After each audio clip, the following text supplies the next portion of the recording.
American military history is full of epic victories in battle. But what about the losses? Even in their most successful wars, there must have been defeats. In this video, I'm going to look into every major US war and find what was their worst defeat. This video is not meant to shit on the US military or their history, but more so to talk about an aspect of US military history that sometimes feels not covered. As the saying goes, those who don't learn from history's mistakes are doomed to repeat them. So let's learn about some US military mistakes. Also, for these, I'm strictly focusing on defeats in battle, whether by strategic or tactical definitions. Like for example, the worst killer in the Spanish-American War was disease caused by poor sanitation practices, but I'm not going to choose that. Instead, I'm going to be picking actual battle losses.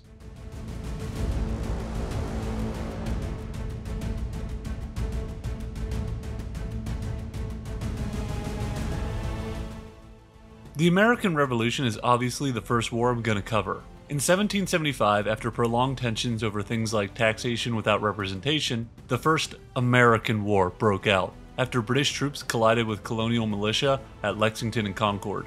After that engagement, the British regulars retreated to Boston, where they were put under siege by the colonial militia. After a long drawn-out siege, with a bloody engagement at Bunker Hill, the British regulars and their army commander-in-chief William Howe accepted the loss of Boston and fled. Howe and the British army would be back with a vengeance, leading to the worst defeat of the Revolution by the American rebels. After victory at Boston, George Washington looked towards where the British would strike next. In August of 1776, the British regular army, led by Howe, answered that question, returning to gain a foothold on the continent by taking the key port in New York City from the rebels. The British came with an armada of epic size. One man remarked that it looked like all of London was afloat. On the Continental Army side, Washington knew the central location of New York City Harbor between the southern and northeastern colonies would make it a key target for the British. Washington transferred his Continental Army to the city in April and May, hoping to turn back the invasion or at least severely cripple it. The Continental Army was still very amateur at this point, and so they did a poor job of building fortifications, as well as training. Washington also made a huge strategic error with his troop alignments. For one, he split his forces between Brooklyn and Manhattan, preventing easy reinforcement or escape across the Hudson and East Rivers. Even worse, his line atop the Guan Heights in Brooklyn did not stretch to cover the Jamaica Pass, a hole that the British regulars would exploit. On August 22nd, British transports moved 10,000 infantrymen to Long Island. Washington wrongly thought that this was a diversion for a main attack on Manhattan, and did not recombine his forces to meet the new threat. Meanwhile, British General Howe learned of the opening at Jamaica Pass from Loyalists, and exploited it to outflank the American rebels in the Battle of Brooklyn. With their flank turned, the Continental troops panicked and retreated to the Brooklyn Heights.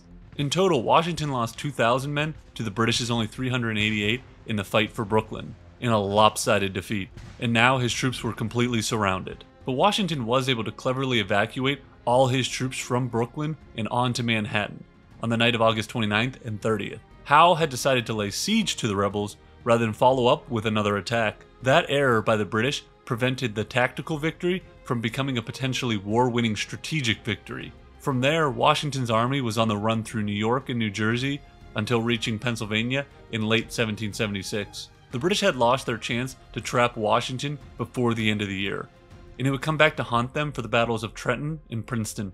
The colonial army definitely had some other notable losses and moments of peril, like in the early portions of the British Southern Campaign in 1778, as well as the Canadian invasion in 1775 was a complete disaster. However, Washington's main Continental Army was the key to the Revolution. As long as they existed, the cause had hope. The closest Washington's army came to destruction was during the summer and fall of 1776 in New York. His escape led to the famous surprise attack on Trenton and then the follow-up victory at Princeton, which helped turn the tide of the revolutionary cause. The War of 1812 was America's first real war as a nation. Fighting pirate kingdoms in Africa isn't exactly a real war. That's why it's referred to as the war that forged a nation, since it had a unifying effect on the American population, helping to create a national identity. War between America and Britain was declared by the US in June of 1812. after ongoing issues like impressment of American sailors into the Royal Navy, British aiding of native resistance, and other lingering tensions since the American Revolution ended. The opening of hostilities saw US forces make several failed attempts to invade Canada. In fact, most of the ground fighting in 1812 and 1813 was in that general northern sector. The British did execute raids along the Atlantic coast, and several notable ship-on-ship battles occurred, but nothing sizable outside the Canadian sector. It wasn't until 1814 that the British could turn their primary attention away from Napoleon on the European continent and execute more substantial campaigns. British military leaders drew up a plan to decisively end the war, crafting a strategy to take control of the New England states and focus another attack on New Orleans, thereby separating North and South by cutting off critical transportation routes in both regions. In addition to destroying American trade,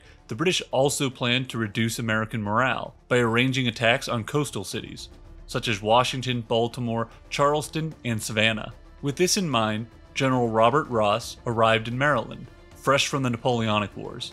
Ross had 4,500 men when he landed at Benedict, Maryland, and then marched on towards Washington, D.C., with a goal of weakening American morale.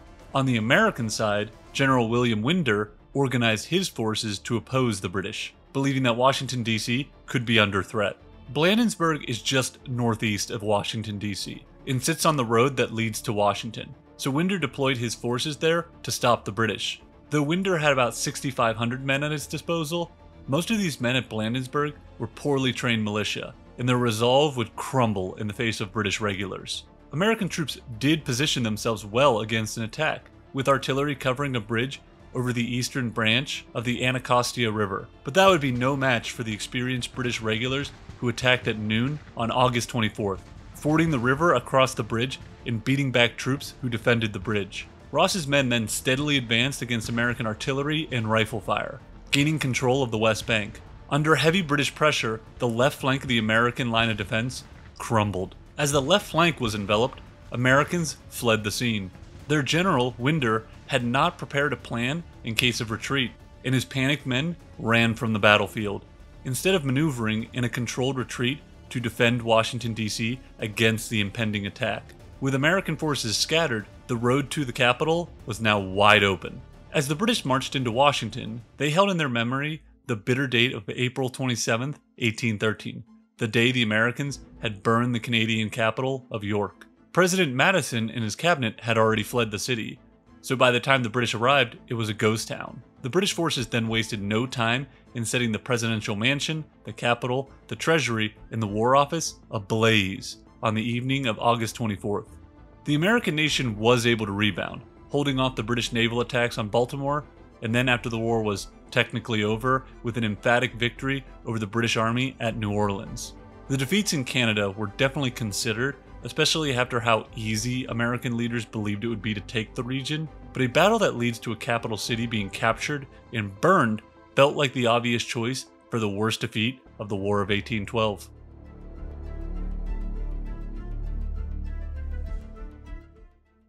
The Mexican-American War can be classified as the first offensive war in American history, since it resulted in huge amounts of territory being added to the United States. As well, all of the major battles were in Mexican territory. The biggest issue between the two nations was Texas, and where its borders should be. Texas had rebelled against Mexico in 1835, and in 1836, the Texan army captured the Mexican leader, Santa Anna, and forced him to sign a treaty granting Texas independence. Mexico never recognized that treaty, and was furious when the US annexed Texas in 1845. This caused the issue of where Texas's territory ends and Mexican territory begins to become an American issue.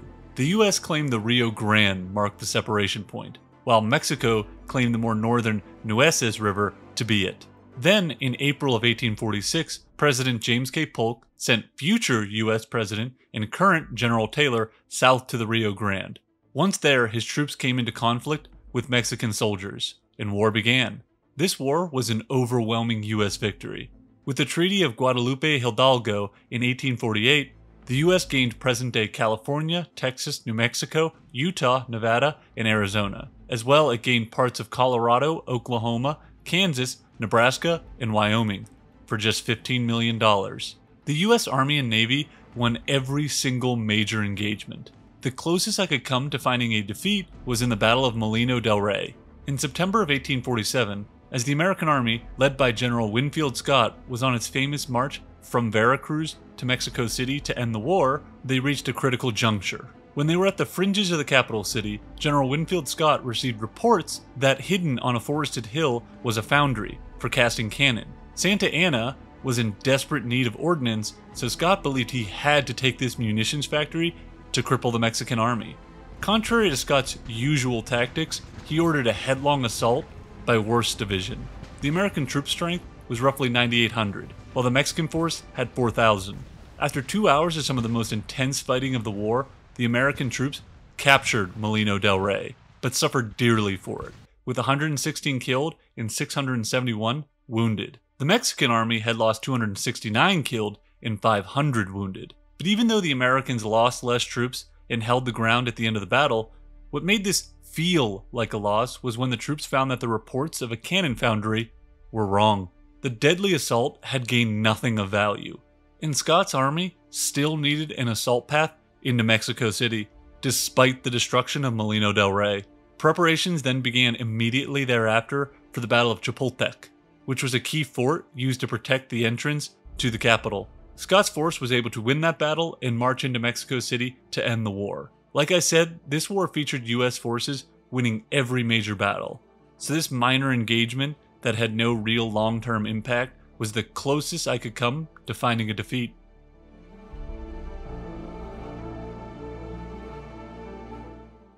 The American Civil War was a long time brewing. There was always friction between the slaveholding South and the anti-slavery North.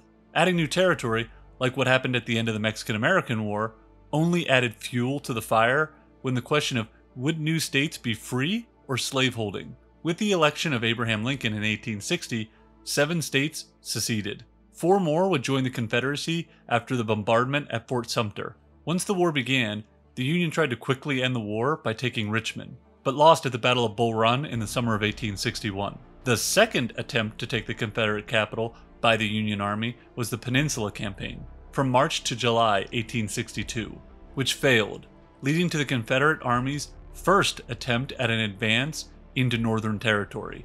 The Confederate Army was then defeated at Antietam in Maryland. The subsequent battle in the aftermath of Antietam is the Union's worst loss of the Civil War, and because the Confederacy was no longer in the Union, it's America's worst defeat.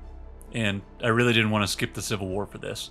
And that was the Battle of Fredericksburg. On the heels of the Antietam victory in September of 1862, Lee's army was on the run, and Lincoln wanted General McClellan to get between Lee and Richmond to force the Army of Virginia into a decisive battle. McClellan was naturally cautious and delayed moving south with urgency. Lincoln had grown frustrated with McClellan over the last year, as part of McClellan's ongoing habit of delaying attacks for impossibly perfect conditions. During the retreat from Maryland, Lee was able to position his army between McClellan and Richmond. After that, Lincoln dismissed McClellan on November 7, 1862, and replaced him with Burnside. Burnside, now in control, shifted the Army of the Potomac east to Falmouth, just across the Rappahannock from Fredericksburg. From here, he hoped to drive across the river toward Richmond, with his supply lines secured by naval control of the rivers flowing from the Chesapeake Bay. His troops made it to Falmouth on November 17th, before Lee could shift his army to block them from crossing the river. However, the pontoons needed to bridge this river did not arrive for another week, thus delaying the attack until Lee could position his roughly 75,000 men into dug-in positions along the hills south of the Rappahannock. The pressure was on in the north to mount an offensive, and so Burnside came up with an attack plan. He assumed Lee would expect him to cross the river above or below Fredericksburg, so he decided to cross immediately at their front. Lee had positioned Longstreet's corps along the 4 miles of high ground overlooking Fredericksburg, with a sweeping field of fire over a half-mile of open fields that the Union Army would have to cross. On the Confederate right was Stonewall Jackson's corps, but Lee had hoped the Federal troops would attack his heavily defended center. On December 11th, Union engineers began laying down pontoon bridges, and by December 13th, the Union Army was across the river and ready for battle.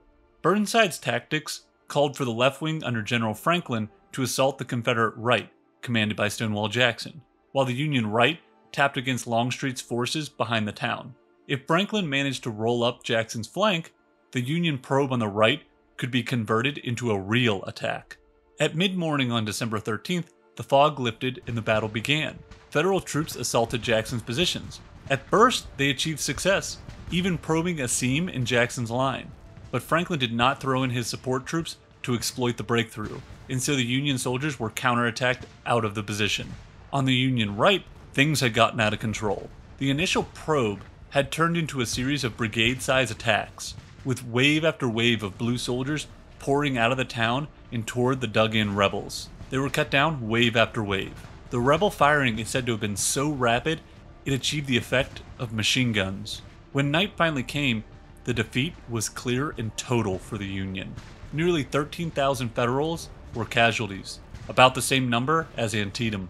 The Confederates, on the other hand, were fighting on the defensive, with good cover. They suffered only 5,000 casualties. Burnside was forced to withdraw his army back across the river, having accomplished nothing except severe casualties. Yet another drive on Richmond had been stopped. The defeat was so bad, there were rumors swirling that Lincoln himself would resign, or a coup would occur. That obviously did not happen, but on that December in 1862, a defeat of that magnitude made the whole war seem lost. Lincoln and the Union Army were ultimately able to recover from that loss and win the war. But that battle stands out as the worst defeat of the Civil War for the Union, because of the scale and lopsided nature of the battle. The Federals had the rebel army on the run after Antietam, but delays and poor planning caused them to fight against an entrenched enemy with clear lines of fire, resulting in a bloodbath. The casualty difference of almost 10,000 without anything gained tells the whole story of this military disaster.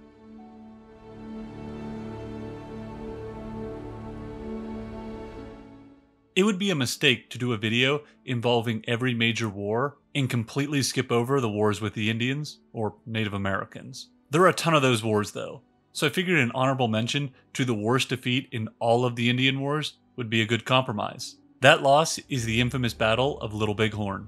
In the mid-1800s, Sitting Bull and Crazy Horse, the two primary leaders of the Sioux on the Great Plains, strongly resisted the efforts of the U.S. government to confine their people to Indian reservations. In 1875, after gold was discovered in South Dakota's Black Hills, the U.S. Army ignored previous treaty agreements and invaded the region. This betrayal led many Sioux and Cheyenne tribesmen to leave their reservations and join Sitting Bull and Crazy Horse in Montana.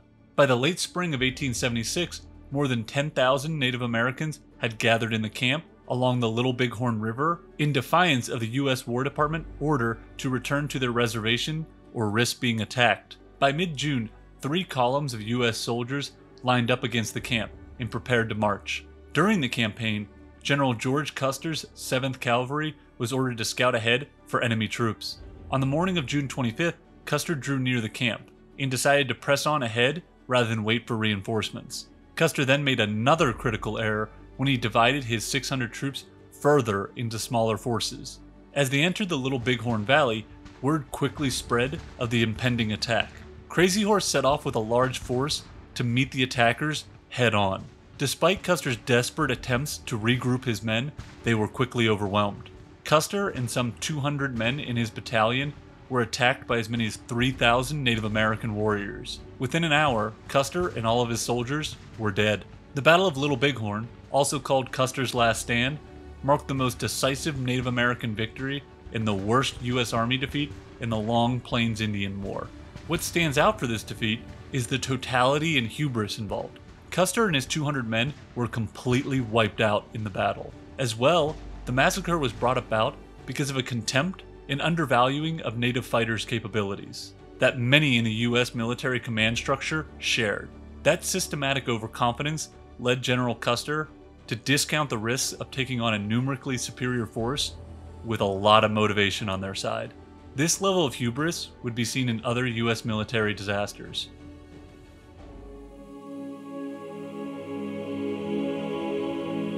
Relations between the U.S. and Spain had gradually deteriorated since the Cuban Revolution of 1895. Many Americans sympathized with the rebels. And as well, because Cuba was so close, under 100 miles away from Florida, It was seen to be of key strategic importance. And finally, a lot of American businesses had ties to the island. In 1898, events accelerated the path to war. In February, a stolen letter was leaked to the press from the Spanish minister in Washington containing insulting comments about President McKinley, and that Spain was not serious about reforms in Cuba. Then, to add injury to insult, the USS Maine in Havana Harbor exploded and sank. It was most likely caused by an internal ship ammunition storage accident, but public opinion was inflamed. And so when President McKinley demanded immediate Cuban independence and Spain rejected it, it was war. This war is a lot like the Mexican-American War, in that every major engagement is won by the US. And in the end, the US gains good portions of new territory. In fact, the war only lasted 7 months, and saw Spain lose over 50,000 men, to America's roughly 4,000. The best case I could find for a US loss was the Battle of El Caney. El Caney was a battle that was part of the Cuban campaign. On June 22nd and 23rd, American forces landed at Daiquiri and Siboney. Their mission was the land component of the plan to take Santiago, where the bulk of the Spanish Navy was being blockaded by the US Navy. After a rough landing, the US Army forces made their way through the rough jungle terrain. The overland route stretched the poor logistic lines of the US forces, since there were few roads and supplies had to be pulled on wagons through those jungle hills. Gaining access to Santiago's port became their primary concern, to alleviate this logistical strain. And so they rushed to confront the Spanish forces in their path. On July 1st came the first major ground battle between Spanish and American forces. El Caney was just to the northeast of Santiago, holding the Spanish forces' left flank.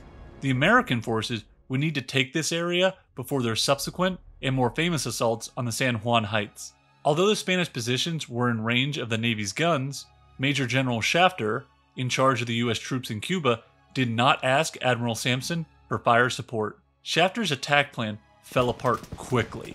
Troops were slow to get in position, and several high-ranking commanders, like Shafter, had become too ill to participate. The 500 Spanish defenders at El Caney tied down more than 5,000 Americans for the entire day, instead of the just 2 hours planned. This delay would cause problems for the follow-up attack on the San Juan Heights, which went ahead late and without the assistance from the division engaged at El Caney. In the end, after repeated assaults, the Americans were eventually, with the aid of artillery support, able to breach the strong walls. 2 infantry regiments then seamed through the openings, and went house to house rooting out the Spanish forces. Although eventually successful, the attack on the fortifications of El Caney had proved to be of little value. The final tally of the losses was the Americans 1,300 killed and wounded, and the Spanish 38 killed, 138 wounded, and 160 captured. It didn't ultimately change the course of the war, but the small battle of El Caney could have led to more disasters had the US Army not been fighting a weak and broken Spanish army. This battle is also a good lesson on why combined arms is so important. Working with the Navy could have saved lives and time. The American military would eventually learn the importance of combined arms communication and effectively deploy it during World War II.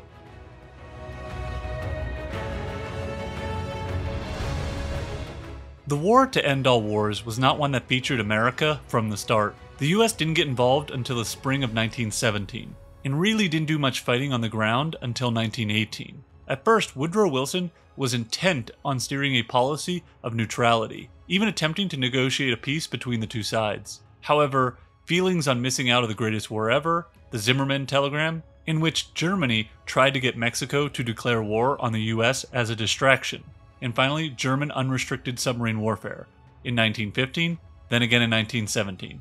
Those ultimately drove public opinion, and consequently Woodrow Wilson to embrace war with Germany. Like I said, the US was late to the war, and its initial forces were only brought in piecemeal. Because of that, it was difficult to find a singular American decisive defeat. The best I found was the first phase of the Meuse-Argonne offensive from September to October 1918. In the spring of 1918, Germany launched their last attempt to try and break the stalemate, but their offensive fizzled out in the summer. From there, the Allied powers of France, Great Britain, and the US pushed the enemy forces back into Germany. As part of that offensive, General Pershing of the US put together the biggest American effort in history. On a 60-mile-long front, 600,000 American troops and 4,000 guns would be used for the offensive. Pershing's plan would involve 3 corps or 9 divisions to attack between the Meuse River and the Argonne Forest. The Center American Corps would mount the main effort, with a head-on drive through Montfaucon, into the 3rd German defense line at Hommage and Cannelle. The offensive was supposed to cover 8 miles and penetrate the main defenses, manned by 5 German divisions, in 2 days' time. Following an intense 3-hour barrage, the U.S. First Army moved infantry waves against the first objectives on September 26th. It did not start well though. Only 4 of the assault divisions had been in serious combat before, while 4 more had never worked closely with their artillery. Although the right flank corps accomplished most of its missions, the center and left flank corps immediately found themselves tangled in woods and ravines, or punished in the open hills by machine guns and artillery fire. After 2 days of heavy assaults, they had not reached the main German defensive position. Meanwhile, the Germans had rushed in 6 more reinforcing divisions to their defensive line. The German forces even attempted a counterattack at the end of September, which made significant gains. They were barely repulsed. Future President Harry Truman's field artillery played a key part in that defense. By October 1st, Pershing admitted his original plan just wouldn't work. Pershing's new plan in October utilized his most experienced divisions, and after brutal close-quarters battles, the offensive advanced until it was only stopped by the end of the war. Overall, this offensive did work, but that first month and phase was rough for the American soldiers. And in this war, the American military did not feature prominently or independently very often, so this is the best example I could find of a US loss. It's kind of nitpicking, I know.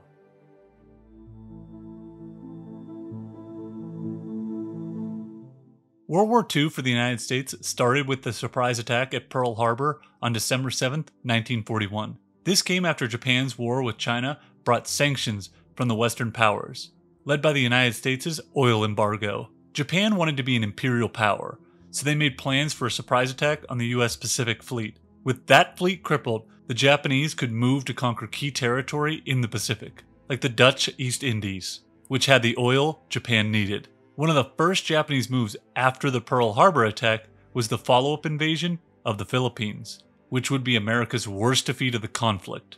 The Japanese had assembled about 500 fighters and bombers at air bases on Formosa, modern-day Taiwan, for their assault on the Philippines. The task of this huge fleet of Japanese aircraft was to support a seaborne invasion by destroying the United States Far East Air Force and seizing control of the skies over the Philippines for Japan.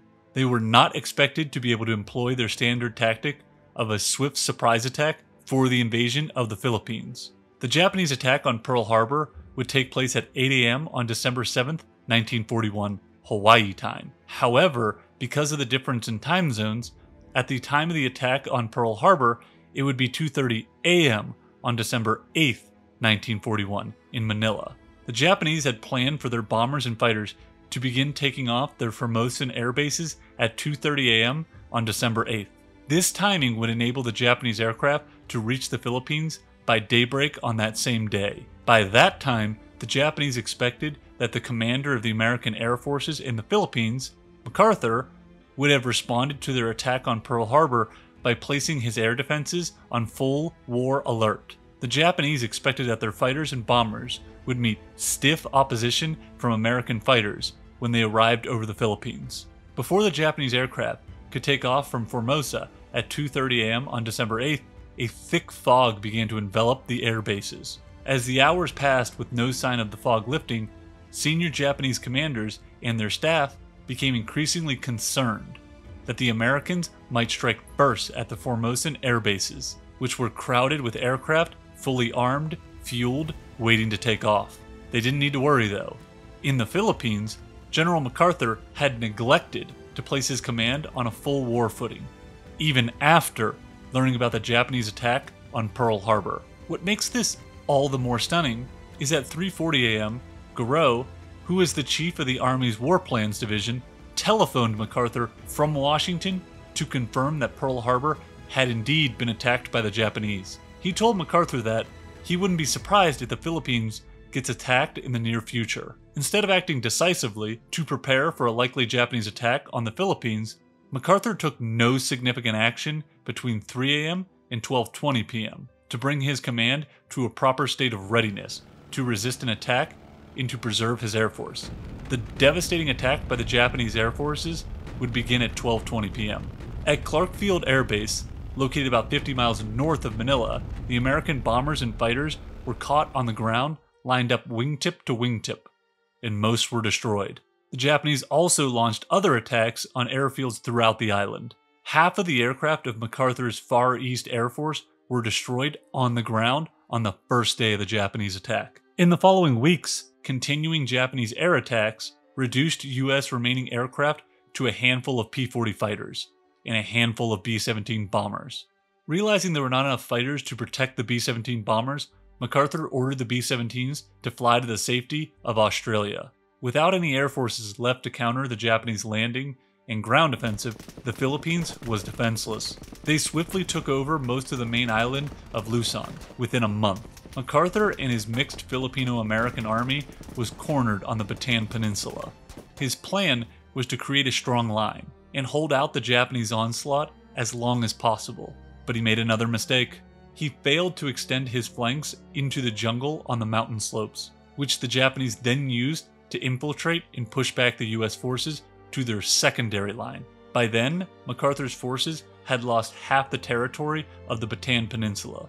Now the American Filipino forces were in an area roughly only 10 square miles. The besieged forces held out as long as they could, until in April when they surrendered. MacArthur was ordered to leave the Philippines in March, and he would make a dramatic return to avenge this loss later in the war. After the surrender, American and Filipino soldiers were put on the infamous Bataan Death March, in which up to 18,000 may have died. What makes this not just the worst US loss in World War II, but possibly in US military history, is that the element of surprise shouldn't have been on the Japanese side after the Pearl Harbor attack, but for some unknown to history reason, General MacArthur did not act, and the US was emphatically defeated.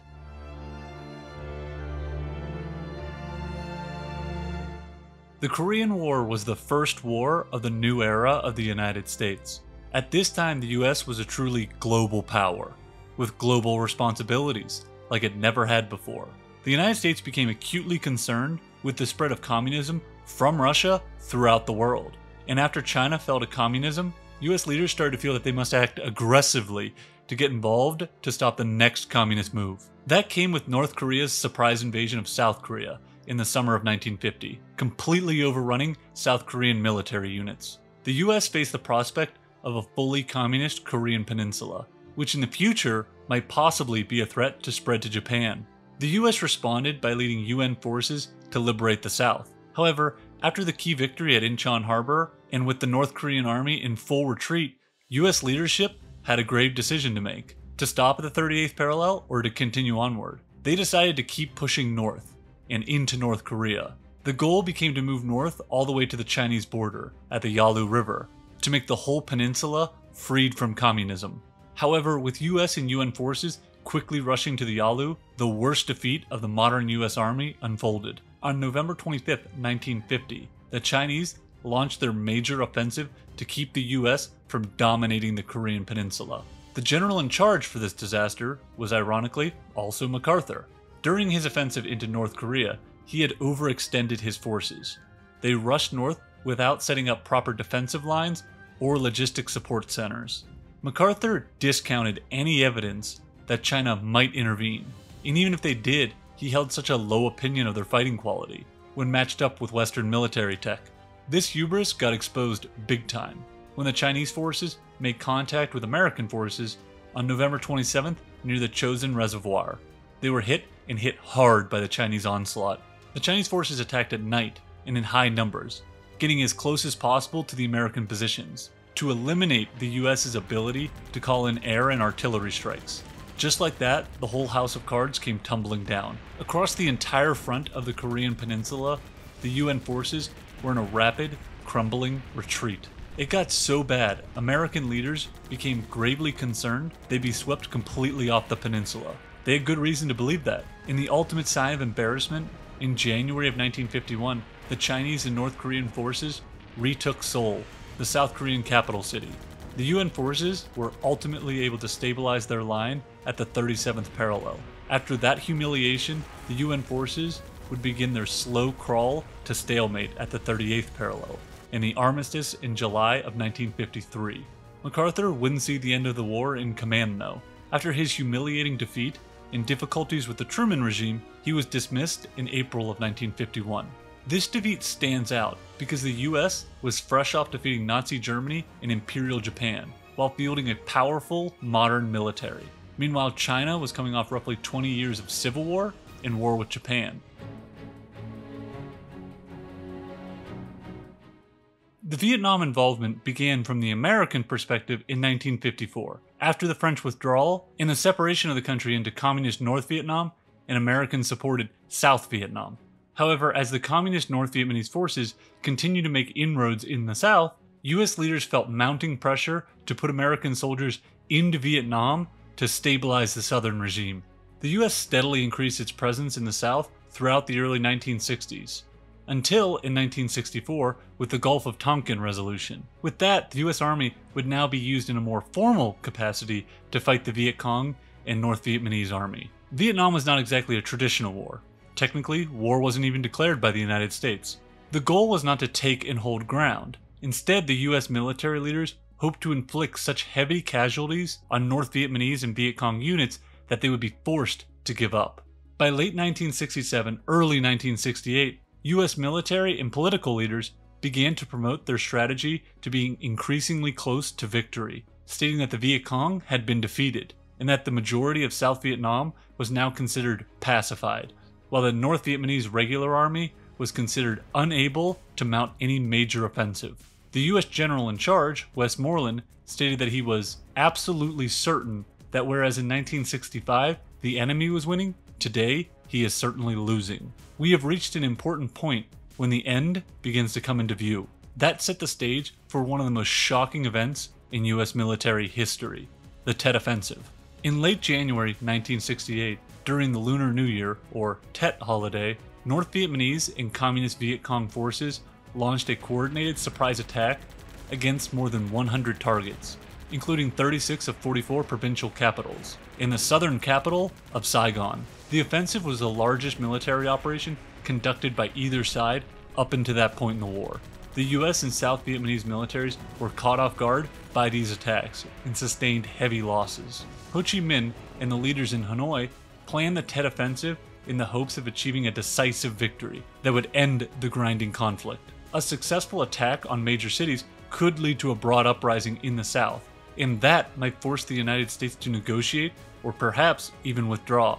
Hanoi selected the Tet holiday to strike because it was traditionally a time of truce. The strikes on the major cities of Hue and Saigon had a strong psychological impact, as they showed that the National Liberation Front troops were not as weak as the Johnson administration had previously claimed. The NLF even managed to breach the outer walls of the US Embassy in Saigon. The attacks on Saigon were quickly repulsed, but in early March, more than 20 VC battalions still remained in the capital's province, threatening Saigon. While most of these units suffered heavy losses in the offensive, their continued presence applied pressure on Saigon and prevented the re-establishment of South Vietnamese government control. It would take several more operations to drive them out. Hue, on the other hand, took almost a month to fully clear, after brutal house-by-house, street-by-street battling with North Vietnamese forces, until they finally took the main citadel in the center of the historic city. The city was left in complete ruin after the battle ended. At the end of the offensive, the US and ARVN forces were able to take back all the targets the NBA and Viet Cong had taken, but in that tactical victory laid a strategic defeat. Approximately 45,000 NVA and VC died in the operation, although that number is contested, while roughly 1,500 American soldiers died, with roughly 8,000 wounded. The leadership in Hanoi was despondent at the outcome of their offensive. Their first and most ambitious goal, to produce a general uprising, had ended in a dismal failure. However, the symbolic and psychological impact was enormous. After Westmoreland and the LBJ administration had confidently claimed they were on the verge of winning the war, and that North Vietnam was incapable of mounting any offensive, only to be proven wildly wrong, faith in the current administration and military strategy evaporated. After Tet, General Westmoreland reported that winning the conflict would require 200,000 more American soldiers, prompting even loyal supporters of the war to admit that the current war strategy required reevaluation. Confidence in Lyndon B. Johnson and support for his policies disappeared among the American people. His approval rating in the month before Tet was at 48% and dropped as low as 36% in only 2 months. The famous remarks of Walter Cronkite put the final nail in the coffin of this military disaster. For it seems now more certain than ever that the bloody experience of Vietnam is to end in a stalemate. Tet even caused President Johnson to announce that he would no longer seek a second term as president. The job of finding a way out of Vietnam would fall to the next U.S. president, Richard Nixon. The Tet Offensive is a great example of why strategic goals in war matter. You can win every battle, but if your strategic plan rests on bad principles, you'll lose. The American strategy of attrition-based warfare played into the hands of an enemy who had all the time in the world to fight for a cause they thoroughly believed in, while the American people were left in wonder at why the bloodshed was worth it.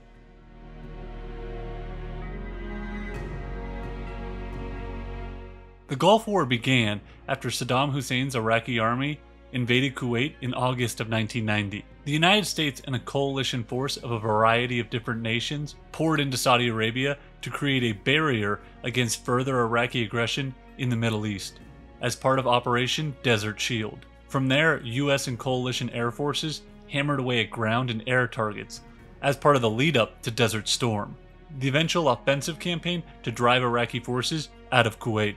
However, before that offensive could commence, the Iraqi army launched a surprise offensive into Saudi Arabia that temporarily caught US and coalition forces off guard.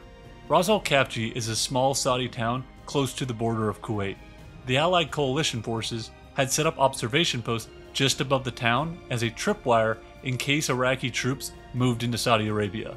Life on that border grew into a routine of artillery and counter-artillery strikes between the two sides. In late January of 1991, only weeks before Operation Desert Storm would begin, the Iraqi army amassed several battalions in the forest opposite of the Allied observation posts. They began their offensive on January 29, 1991, when approximately 2,000 soldiers and several hundred armored fighting vehicles moved south.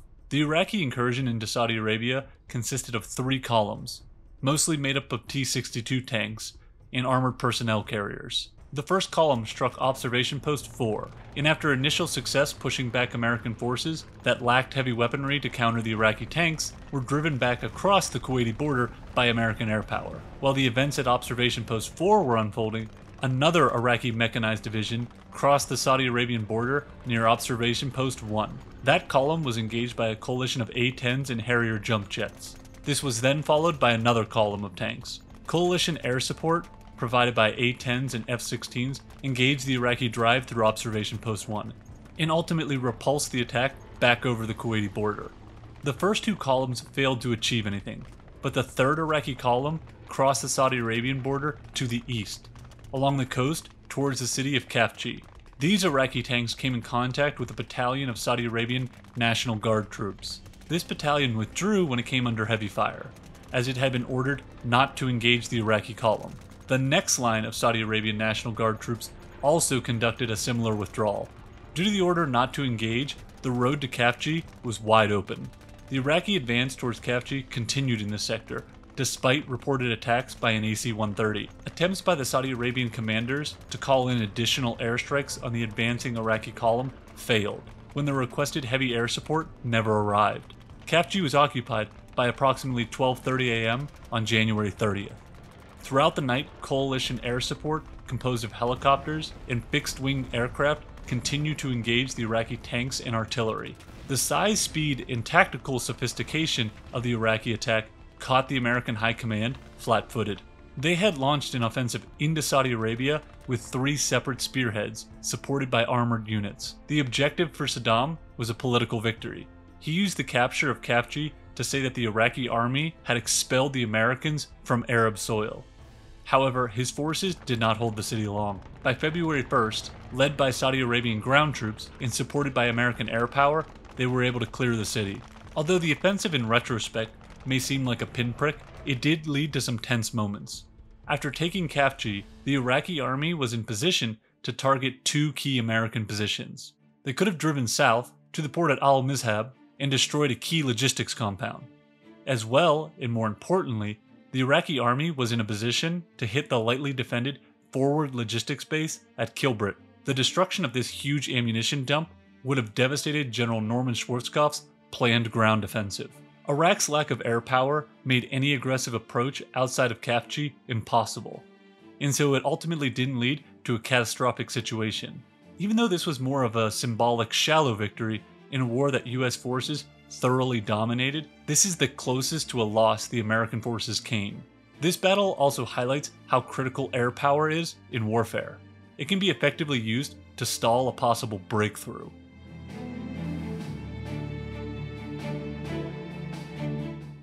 The US invasion of Afghanistan came in October of 2001, after the deadly September 11th terrorist attacks. After those attacks, US President Bush demanded that the Taliban government extradite Osama bin Laden to the United States, and also expel al-Qaeda militants from Afghanistan. The Taliban declined to extradite bin Laden, and further ignored demands to shut down terrorist bases or extradite other suspected terrorists, and thus began Operation Enduring Freedom and the War on Terror. The mission of the invasion was to take down the Taliban, as well as find those responsible from the al-Qaeda terrorist group who were responsible for the 9/11 attacks. By November, the US-led coalition forces had taken Kabul, the capital.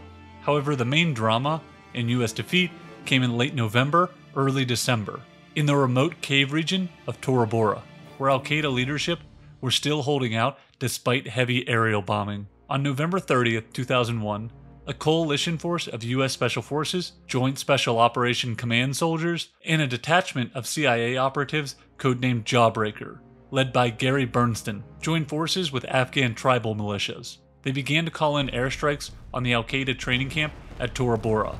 On December 1st, Bernstein made a request to General Tommy Franks to send in a battalion of 800 US Army Rangers. The plan was to block off the mountain passes into Pakistan and cut off Osama bin Laden's escape route. However, the request was denied by Franks. This would lead to disastrous results. The tribal militias that the US coalition was coordinating with lacked the motivation to engage in the fight wholeheartedly.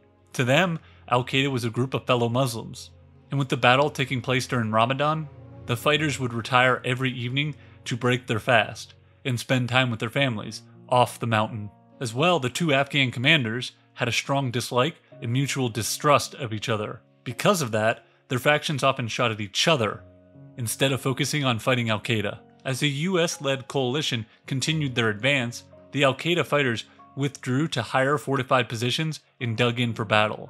On December 8th, a team of elite Delta Force soldiers, led by Major Tom Greer, aka Dalton Fury, arrived. They put on traditional Afghani clothing, and had grown bushy beards to blend in with the Afghan militias, and were carrying the same types of weapons as their local counterparts.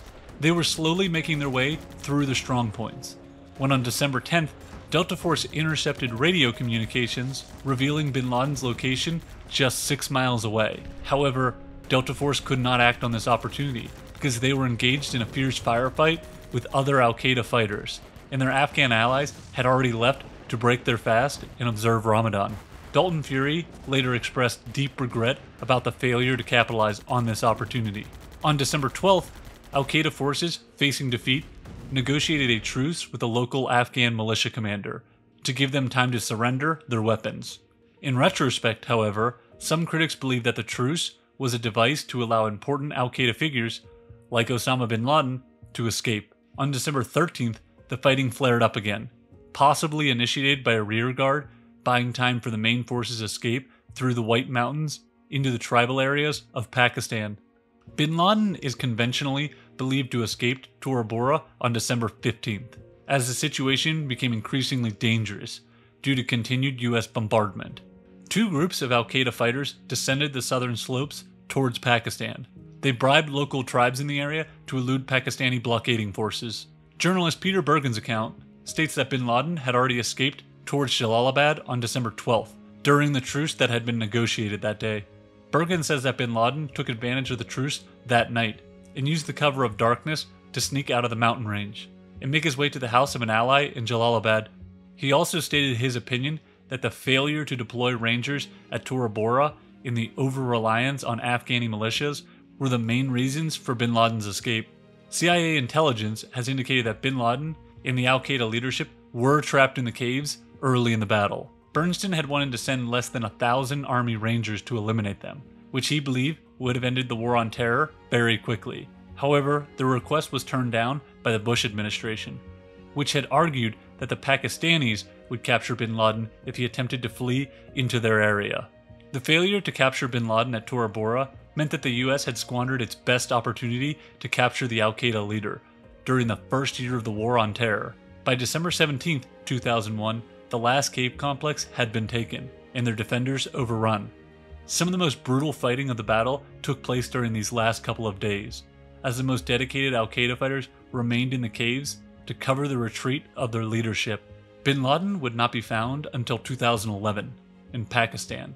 The US would end up engaged in Afghanistan for 20 years, and it's safe to wonder how things would have played out with the War on Terror had bin Laden been captured in December of 2001.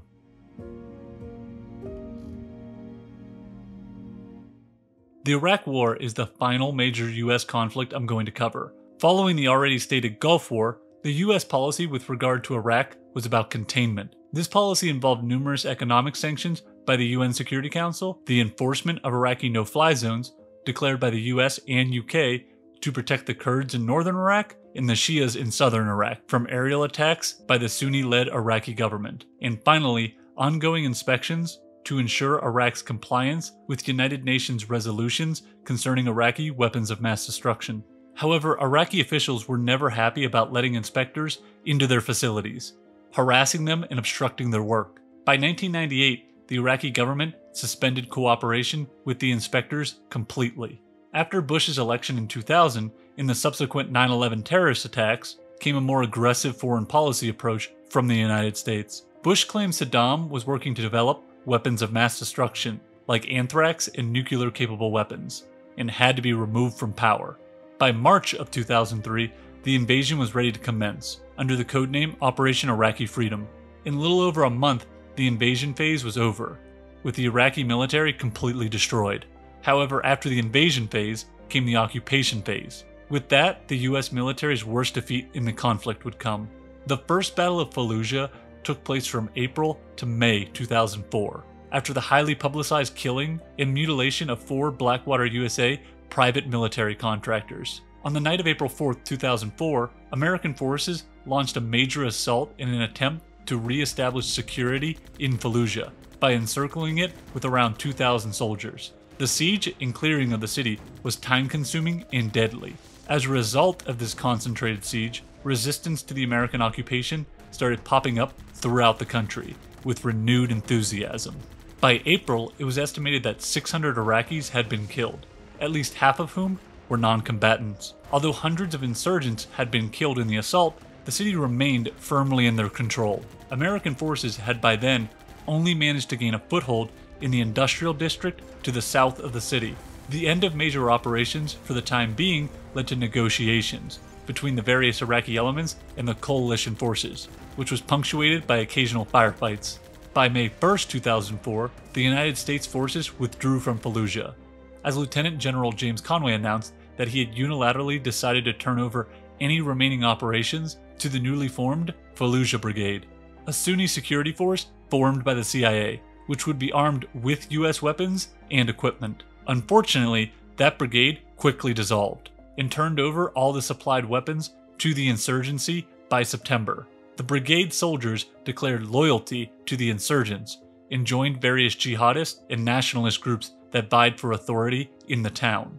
The loss of the Fallujah Brigade prompted the Second Battle of Fallujah in November of that year. After intense fighting, the Americans finally successfully occupied the city. The First Battle of Fallujah was the largest combat mission since the declaration of the end of major hostilities, and marked a turning point in public perception of the ongoing conflict. This was because insurgents, rather than Saddam loyalists, were seen as the chief opponents of US forces. It was also judged by both military and civilian agencies that the reliance upon US-funded regional militias, such as the failed Fallujah Brigade, could prove disastrous. After the battle, one strategist wrote, "The handwriting is on the wall. The Battle of Fallujah was not a defeat, but we cannot afford many victories like it." The battle was more of a month-long siege, with small-scale engagements, but was symbolic of the difficulties the US forces would face throughout the occupation of Iraq. 27 US servicemen were killed during the battle in Fallujah, only for the city to be abandoned and then have to be reinvaded only a short time later. And that's the worst US military loss from every major war in its history. Like I said at the beginning of the video, this is not meant to disrespect the US Armed Services or their history. I have tremendous respect for the jobs they do, and they are much better than me, that's for sure. I just wanted to make this video to cover an underrated aspect of US wars: the losses. I truly believe you learn more from defeat than you do from victory, and so hopefully we can use these defeats to avoid similar ones in any future conflicts.